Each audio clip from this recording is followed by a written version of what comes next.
नमस्कार दर्शक बंधु देखो आपण मैंने जदि एपर्यंत इनकम टैक्स आईटी जो आम पैन कार्डटा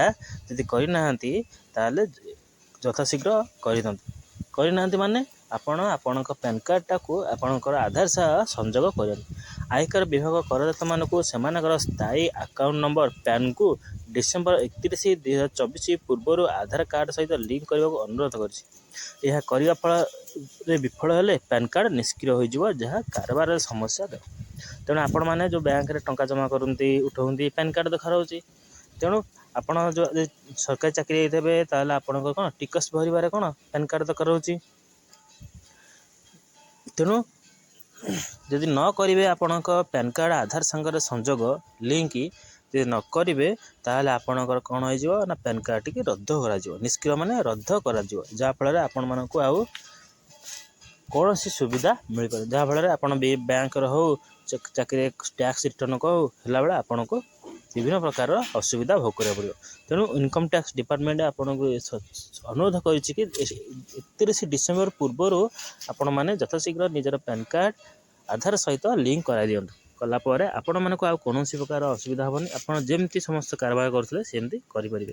यह इनकम टैक्स डिपार्टमेंट तरफ अनुरोध करमती बारंबार डेट घुंचा गलानी जहाँफल आपण आधार नंबर टी इनकम टैक्स बा डिपार्टमेंट पाखे रहिले सी आपण तथ्य समस्त प्रकार गोपनीय रखिए किंतु आपण आधार नंबर बर्तमान लिंक करा पड़ो इनकम टैक्स डिपार्टमेंट आपण मानक अनुरोध बर्तमान करुच्ची कि 31 डिसेम्बर सरला पर आपन को अनुरोध करिवार नाही एज पर सीबीटी रूल आपण निजर आधार कार्ड सहित पैन कार्ड निहाती संजोग करवा दरकार यह निजे करंतु बा कौन सी जनसेवा केंद्र कंप्यूटर सेक्शन भी करेंगे यह किपरि करा जाए आपण माने निजे जानि थे जे न जानि देबे आपण जे कौन सी कंप्यूटर